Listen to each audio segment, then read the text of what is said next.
tenemos el enorme gusto de tener a Juan Negri, politólogo y analista internacional, conectado. Juan, querido, ¿cómo va? Gracias por estar ahí. ¿Qué tal? ¿Cómo andan? ¿Todo bien? Muy bien, muy Muy bien, bien. mi amigo, muy bien. Preocupados, por supuesto. A ver, tenemos varios frentes para charlar con vos, ¿no? Sos un gran analista internacional y evidentemente esta crisis que está viviendo el planeta a nivel económico, ¿no? Con los aranceles y todo este despelote, afecta muchísimo al país. ¿Cómo estás viendo esto? Sí, es así. Es decir, la Argentina es un país vulnerable, muy expuesto a los vaivenes internacionales por muchas razones, por el rol que juega en la economía mundial, etcétera, y esos vaivenes pueden ser desde los precios de la mercancía, la soja, por ejemplo, hasta las tasas de la Reserva Federal, hasta hacia dónde van los flujos de dinero en el mundo. Y en este momento estamos en el mundo, es decir, algo que no depende del gobierno argentino, estamos en un momento de mucha incertidumbre porque, bueno, ya sabemos, los oyentes también lo saben, la guerra comercial que lanzó Trump genera mucha incertidumbre mundial, la bolsa, eso tiene efectos sobre las bolsas, y lo que suele ocurrir en estos casos es que estos flujos de dinero se van de los mercados más inestables o que anticipan mayor incertidumbre, y Argentina es uno de esos.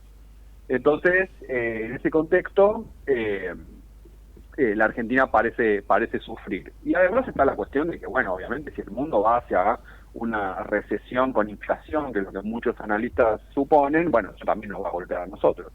Y como si no tuviésemos muchos problemas así, obviamente después está el frente interno.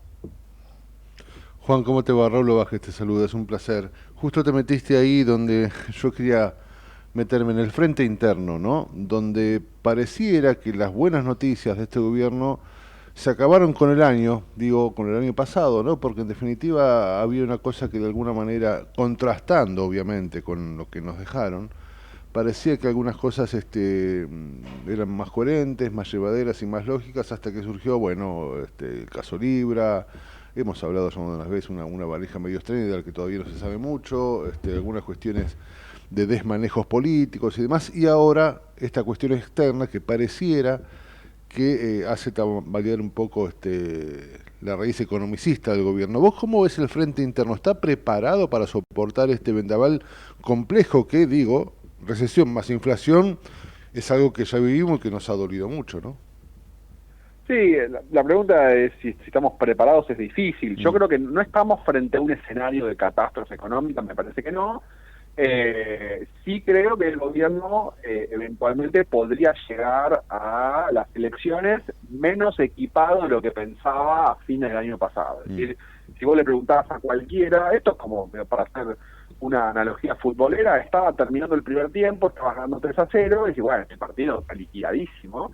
Y el segundo tiempo empezó con zozobras, se descontaron, están merodeando el área. ¿Qué pasó? Digo, cambió el clima, ¿no? Cambió el clima. Una serie de errores, algunos graves, autoinfligidos, es decir, el caso Libra es un ejemplo concreto, pero también el muy mal manejo de la cuestión de la Corte, por ejemplo. Mm.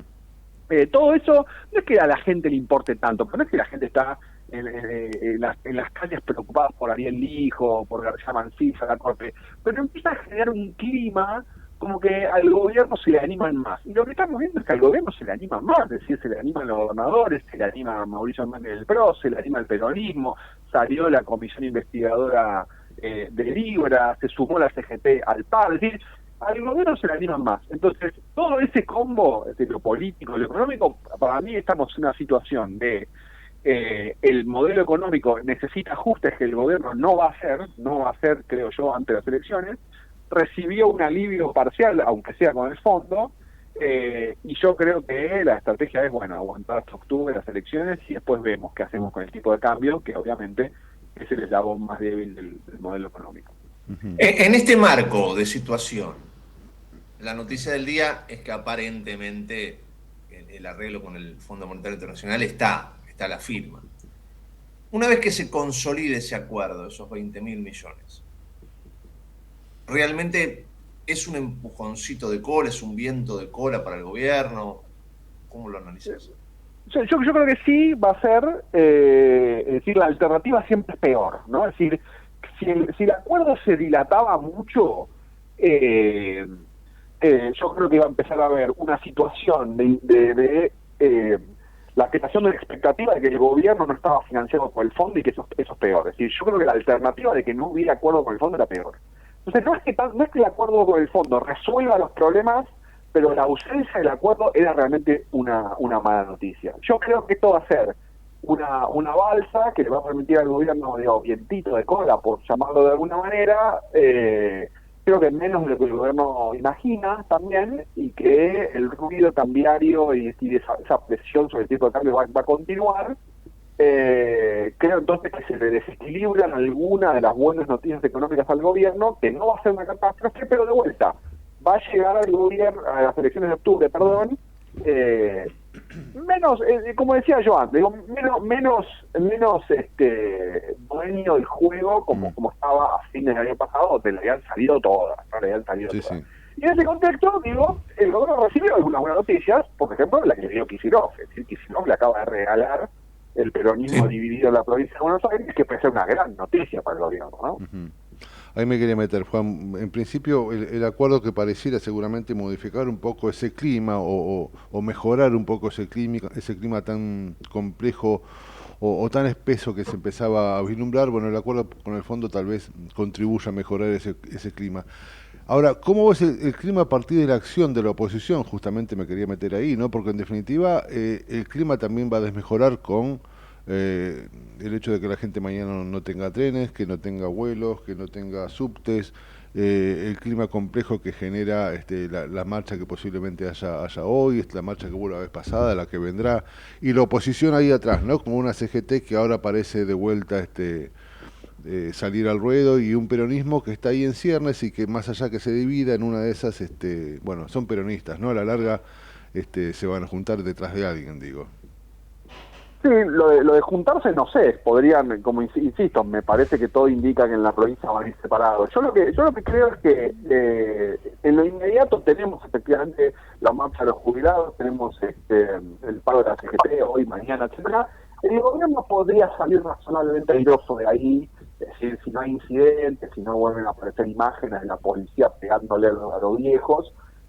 La CGT está muy desprestigiada, es un actor político realmente que convoca muy poco, que de alguna manera u otra yo creo que sale a la cancha porque básicamente es casi una especie de idea de, bueno, no nos podemos quedar callados, es decir, es casi una presión social de, bueno, ¿ustedes qué están haciendo? ¿No? Es decir, y de vuelta, en un contexto donde todos se le empiezan a animar, me parece que la CGT dice, bueno, esta es mi oportunidad.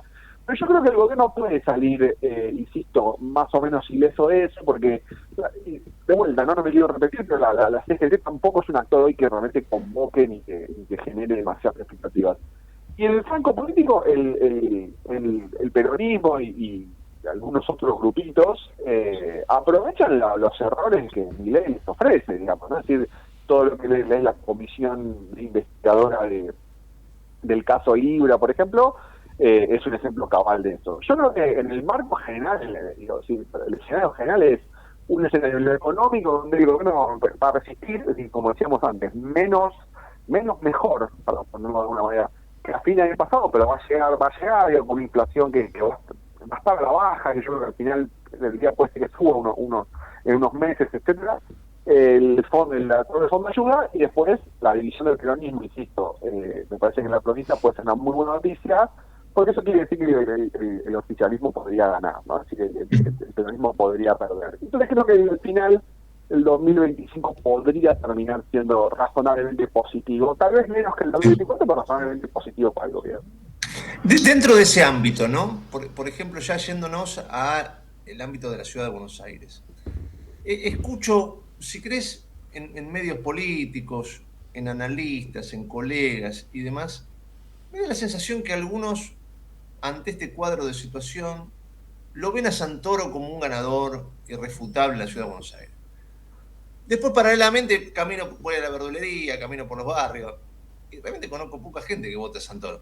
Digo, hay que ver qué puede llegar a pasar, ¿no?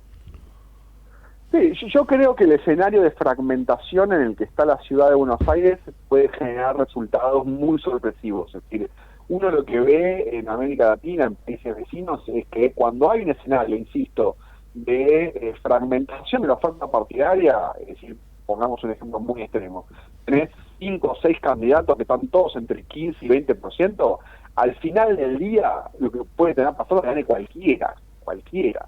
Esto de hecho lo vimos en Perú, en las últimas elecciones estaban todos muy parecidos y todo el mundo pensaba que De Soto era el favorito, termina ganando Castillo, ¿no? Entonces y bueno, estaba medio ahí, lo podía hacer, es como un partido que está, un campeonato que está para cualquiera.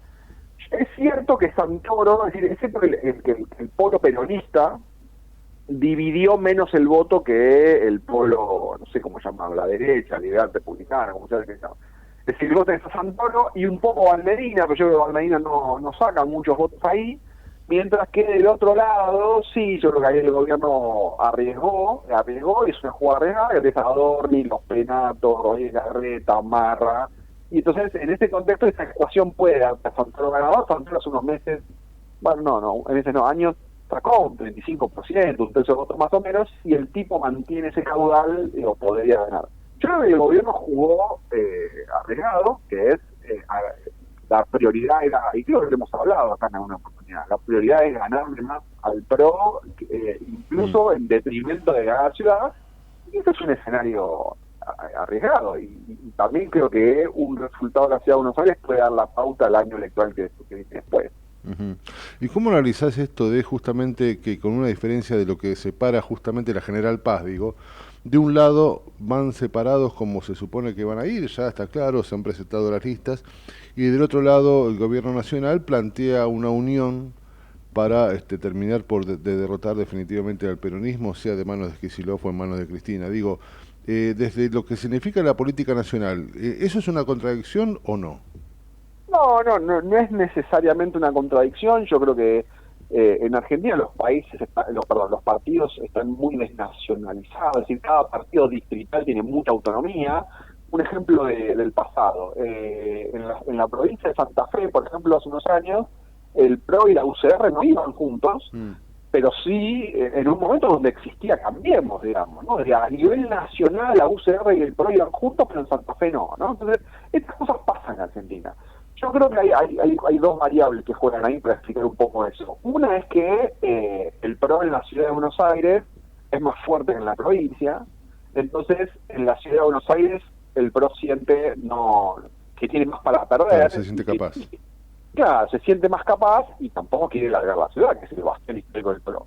Mientras que en la provincia, dirigentes como Santilli, dirigentes como Ritondo, hace tiempo que están planeando dar el garrochazo.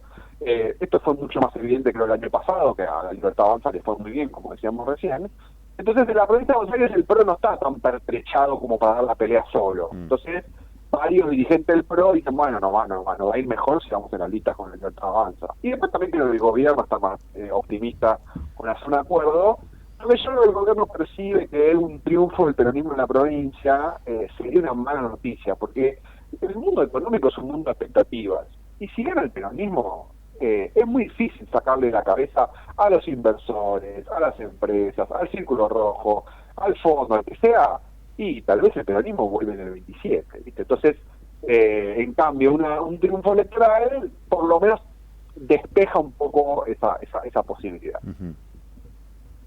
Juan Negri, como siempre, gracias por esta charla. Interesantísima. Les agradezco a ustedes el llamado. Gran abrazo. Gracias, querido. Juan Negri, analista político.